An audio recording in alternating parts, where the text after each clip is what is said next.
Hello, everybody. It's Mrs. Abrams again with the next installment of Tra-la-la, Captain Underpants.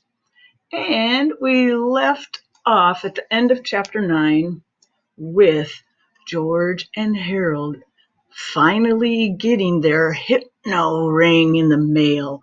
Now they get to try it out. Do you think it will work? We will find out. Chapter 10, The 3D Hypno Ring. The next morning, George and Harold didn't arrive early at Mr. Krupp's house to wash his car and reshingle his roof. In fact, they were even a little late getting to school.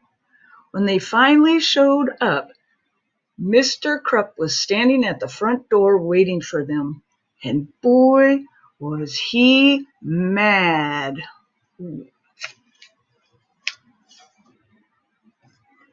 Mr. Krupp escorted the boys into his office and slammed the door.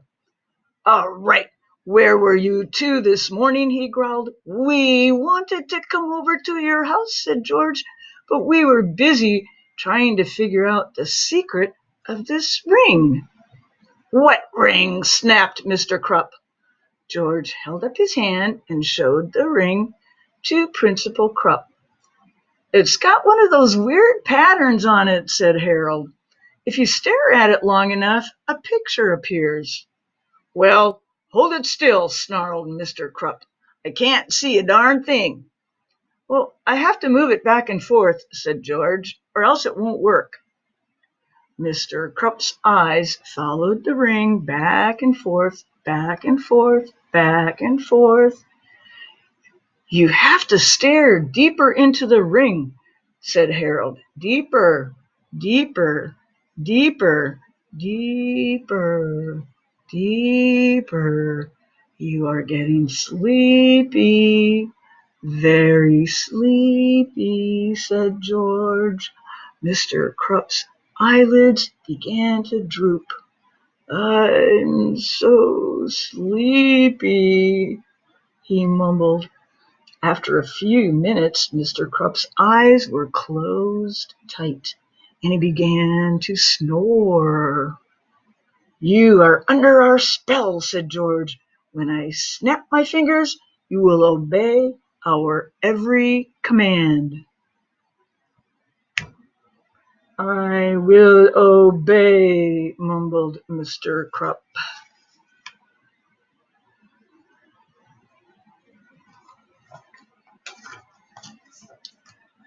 All right, said George.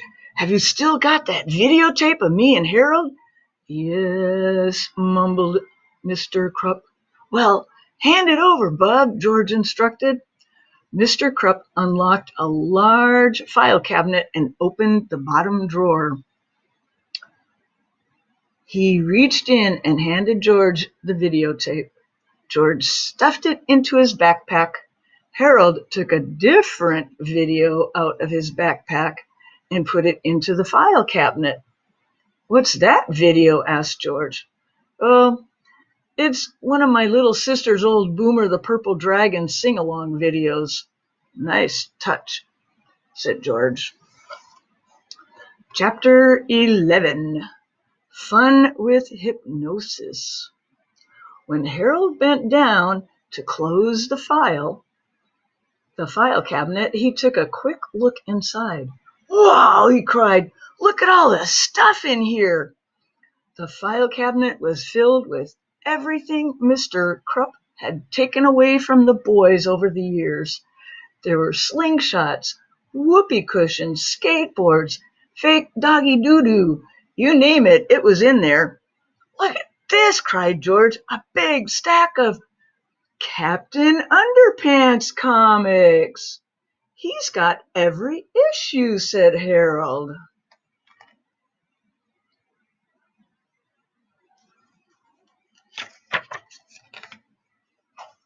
For hours, the two boys sat on the floor laughing and reading their comics. Finally, George looked up at the clock. Yikes, he said. It's almost lunchtime. We better clean up this mess and get to class. The boys looked up at their principal, who had been standing behind them in a trance all morning. Gee, I almost forgot about Mr. Krupp, said Harold. What should we do with him?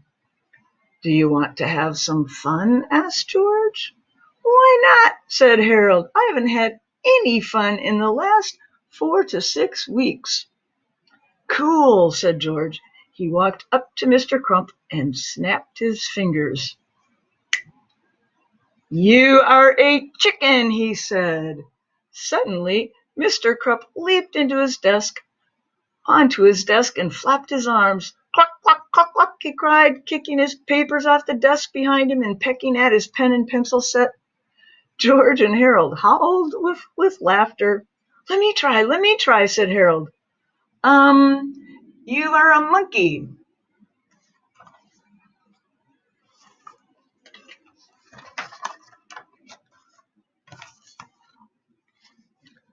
You gotta snap your fingers, said George. Oh yeah, said Harold. Snap. You are a monkey. Suddenly, Mr. Krupp sprang off his desk and began swinging from the fluorescent light fixtures. Ooh, ooh, ooh, ooh, ooh, ooh, ooh, he shrieked, leaping from one side of the room to the other. George and Harold laughed so hard they almost cried. My turn, said George. Let's see. What should we turn him into next? I know, Harold said, holding up a Captain Underpants comic. Let's turn him into Captain Underpants. Good idea, said George. Snap. You are now the greatest superhero of all time. The amazing Captain Underpants.